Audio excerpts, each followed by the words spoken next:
Hello tout le monde, j'espère que vous allez bien, moi ça va extrêmement bien. Alors j'ai pas fait de vidéo ni de mise à jour depuis un bout de temps parce que depuis une dizaine de jours en fait j'ai bossé comme un forcené pour finaliser le petit plugin que je propose au moteur de jeu et je pensais pas franchement que ça me prendrait autant de temps, mais enfin j'ai finalement posté mon bazar jeudi soir. Et depuis vendredi soir, c'est-à-dire hier soir et aujourd'hui toute la journée, j'ai pu me remettre un petit peu à la table de jeu et j'en ai profité pour intégrer les objets procéduraux que je vous avais présentés dans des vidéos précédentes mais qui n'étaient pas encore installés dans la table. On est donc passé en version 2.8.1, j'ai augmenté d'un chiffre la version mineure, donc on est en 2.8 et puis le point 1 c'est parce que j'ai déjà corrigé des bugs. Voilà, donc pour cette 2.8.1, on va augmenter un petit peu d'ailleurs la dimension de notre fenêtre, puisque j'ai toujours pas pris le temps de voir comment je pouvais enregistrer du plein écran, et donc on va passer ici, voilà, en 1006 par 900, ce qui sera un petit peu plus confortable pour vous. Alors la nouveauté, eh bien, comme je vous ai dit, c'est les objets procéduraux. Ils vont se situer sans surprise dans la fenêtre de contenu et vous voyez que cette fenêtre contient désormais une nouvelle section qui s'appelle objet procédural. Alors on va tout de suite en rajouter un, le voici. La première chose, il y a deux boutons qui sont disponibles. Il y aura évidemment une ligne par objet procédural, exactement comme pour les personnages et les objets. On peut s'éloigner de l'objet et le rejoindre, et on peut afficher son interface. La grande nouveauté, elle est ici. C'est l'interface donc qui permet de modifier les objets procéduraux. Alors, d'abord, on va lui donner un nom, carte. Je vous fais pas la démo, mais on peut supprimer l'objet, on peut le téléporter à côté de nous et on peut nous le rejoindre exactement comme tous les autres objets. Donc voilà, on a maintenant une carte qui s'appelle carte. Et voici donc les options qui vont vous permettre de la modifier. Alors la première option, c'est la graine, c'est un nombre entier qui détermine complètement le contenu de la carte. Donc pour chaque nombre différent, vous aurez une carte différente. Voilà ici, un premier nombre, vous voyez que ça change. 65, qu'est-ce qu'on va obtenir? Quelque chose de encore différent. Bref, pour chaque nombre, on va calculer une carte aléatoire différente. Donc elle est complètement aléatoire, mais par contre, le générateur de nombres aléatoires repose entièrement sur une graine qui est ce nombre-là. Donc si vous mettez le même nombre, vous aurez la même séquence de chiffres aléatoires, ce qui permet donc de éventuellement dupliquer des cartes si on a besoin. Il suffit de mettre la même graine et on obtient la même carte. Ensuite, c'est la résolution. Je vais augmenter ici un petit peu. Par défaut, on est en 32 par 32. J'ai mis exprès des tout petits chiffres, en fait, donc c'est pas très spectaculaire quand l'objet arrive, quand l'objet est invoqué dans la table de jeu. C'est fait exprès, j'ai mis exprès des petits chiffres de façon à n'effrayer aucune configuration, comme ça même un ordinateur qui n'est pas très puissant n'explosera pas en vol quand il invoquera l'objet par défaut. Ensuite, libre à vous d'expérimenter et d'augmenter ces chiffres. Il est extrêmement facile, en mettant quelques gros chiffres bien placés, de faire exploser n'importe quel ordinateur actuel. Voilà, donc il faut que vous appreniez à connaître votre ordinateur, et naturellement quand on est en réseau, on s'adapte à l'ordinateur le plus faible. Donc, par exemple, par défaut, on est en 32 par 32. Je vais passer ici en 100 par 100 et je vais obtenir la même carte, mais vous voyez, un petit peu plus détaillée. Et on va passer ici. Alors sur mon ordi, le gros maximum, c'est 700 par 700. En 700 par 700, j'affiche déjà 490 000 cubes, ce qui suffit à mon ordinateur pour jeter l'éponge. En 400 par 400, vous allez voir que ça reste gérable. Il lui faut quand même une bonne grosse seconde pour calculer la carte. Mais sur cet ordinateur-là, en tout cas, ça reste à peu près fluide. Donc je vais continuer la démo ici en 400 par 400. La deuxième chose, c'est l'échelle horizontale. Par défaut, elle est en 0,1 justement pour que... Alors cette fois-ci, c'est pas une question de performance, mais c'est pour que l'objet fasse pas 50 km quand il arrive sur la table de jeu. Donc on va passer ici en 0,2 pour que vous constatiez que la carte est 2 fois plus grande. Et puis on va mettre un gros chiffre ici, par exemple 5, pour obtenir une carte géante et détaillée. Alors avec une carte de cette taille-là, évidemment, je suis un peu lent. On va augmenter la vitesse maximum autorisée. Et on va revenir sur le G. Ben voilà, ici donc. Allez. Je monte un petit peu. Vous voyez que je me fais une carte monstrueuse en un clin d'œil. On est ici en 400 par 400. La carte est toujours plate. On va évidemment remédier à ça le temps que je me place. Alors il y a des petits effets de moiré.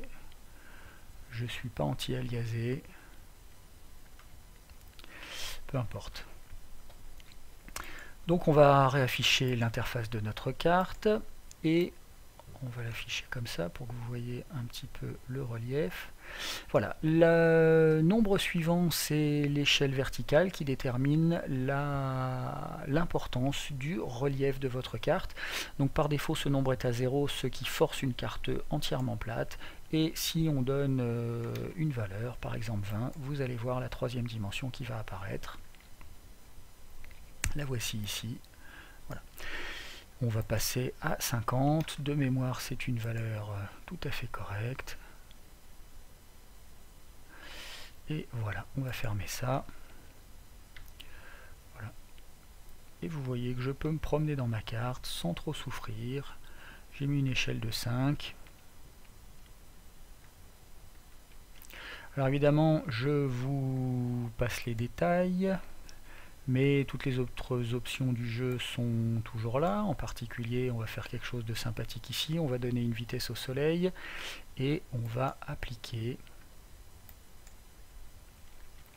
Et normalement, notre soleil est en train de se déplacer. Il va partir se coucher vers l'ouest, c'est-à-dire par là-bas. Et donc, si je me place ici, je devrais avoir un magnifique coucher de soleil dans la table de jeu. Et voilà. On va faire un demi-tour. Et on va attendre, sous une magnifique nuit étoilée, que le soleil se relève. Alors là, par contre, je ne sais plus où je suis. On va rester à peu près comme ça.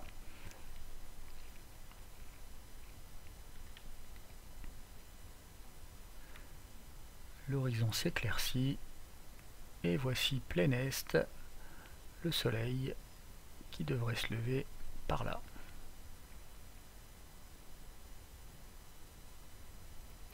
Et voici notre superbe lever de soleil sur des montagnes.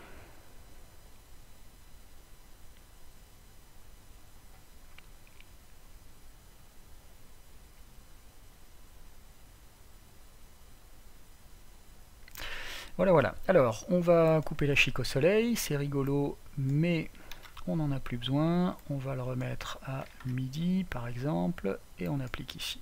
Voilà. Ensuite, on va revenir à une carte un petit peu plus raisonnable pour la suite des options. On va revenir en 32 par 32 dans un premier temps. On va mettre un 0 ici, la graine à 451, pourquoi pas. L'échelle horizontale, on va la replacer à 0,1. Taille de région, machin, blablabla, tout est bien. Et il ne nous reste plus qu'à rejoindre notre objet. Alors, pour les options suivantes, il faudra rester sur des tailles de cartes extrêmement raisonnables parce que vous allez voir qu'on peut très vite faire tomber n'importe quel ordinateur. Alors tout d'abord, une petite option à cocher ici qui détermine si on est sur une forêt ou sur une carte. Par défaut, on est sur une carte, c'est-à-dire qu'on affiche les montagnes, les étendues d'eau, etc. Si je lui spécifie que je suis dans une forêt, il va m'afficher entièrement du sol de forêt. Vous verrez à quoi ça sert tout à l'heure. Pour l'instant, on va revenir en carte, mais c'était pour vous montrer l'option. Alors, Ensuite, vous voyez qu'on a des chênes, des pins, des arbres et des échelles, donc ça veut dire qu'on peut afficher des arbres sur notre carte. Donc on va commencer par afficher les arbres ici. On a deux types d'arbres différents en fait qui vont correspondre aux deux types de forêts que j'ai. Vous voyez que j'ai une forêt qui est assez légère, qui est une forêt vert clair, et puis une forêt un peu plus dense quand on se rapproche des montagnes en vert un peu plus sombre, et à ces deux types de forêts j'ai fait correspondre deux types d'arbres différents. Donc voici ici ce qui se passe quand on affiche un premier type d'arbre. On va passer en 100 par 100, ça devrait quand même tenir le choc je pense. Voilà, c'est quand même un peu plus joli. Donc on a ici un premier type d'arbre qui sont des chênes, ça se voit pas encore, ça se verra un peu mieux tout à l'heure. Et puis on peut afficher également sur les forêts plus sombres les pins qui sont là, et naturellement les deux en même temps pour avoir un paysage en relief. Alors vous voyez ce que je vous disais, là cette option là, elle prend tout son sens ici. Si je veux considérer que je suis uniquement dans une forêt avec des clairières, eh bien c'est simplement une question d'échelle. Ici je suis dans une forêt avec de la clairière, et mes arbres seront donc grandeur nature, et ici au contraire les arbres sont plus figuratifs puisque je suis à beaucoup plus grande échelle avec des étendues d'eau et des montagnes. Naturellement on peut mettre là-dessus du relief, on va exagérer un petit peu le relief, peut-être passer à 20, voilà, pour obtenir une carte en 3D avec des jolis petits arbres. Alors c'est très visuel, par contre il n'est pas dit que ça soit extrêmement utile, parce que vous voyez quand on est là-dessus, alors on peut faire rouler les dés, hein, c'est pas un souci. Ils vont rouler dans la carte, mais par contre pour placer des personnages ou des objets c'est pas forcément évident. Alors ce que j'ai fait c'est que, bon déjà on va augmenter un petit peu l'échelle, on va passer peut-être en 0,5, même 0,5 ça devrait être bien. Voilà, on voit déjà un petit peu plus de choses, on va surtout pouvoir se promener dedans. Oui, donc ce que je voulais vous dire, c'était qu'effectivement ces arbres ils sont très jolis, ça fait des beaux screenshots et ça fait des belles cartes en relief, c'est tout mignon, mais par contre c'est pas forcément utilisable, on verra ça à l'usage. En attendant, ce que j'ai fait pour qu'on puisse choisir, outre le fait qu'on n'est pas obligé d'afficher les arbres évidemment, hein, si on veut les éteindre on les éteint, c'est pas du tout un souci, ils sont plus là, mais si on les met, j'ai mis une petite option ici qui nous permet éventuellement de diminuer leur échelle. Voilà, vous voyez qu'ici on a des arbres qui prennent un petit peu moins de place sur chaque cellule, et qui peuvent prendre encore moins de place si je le désire. Voilà. Donc là ça redevient jouable, mais enfin on peut se demander si ça sert à quelque chose de les afficher. Bref, on verra à l'usage comment et si c'est utilisable, mais voici donc nos arbres.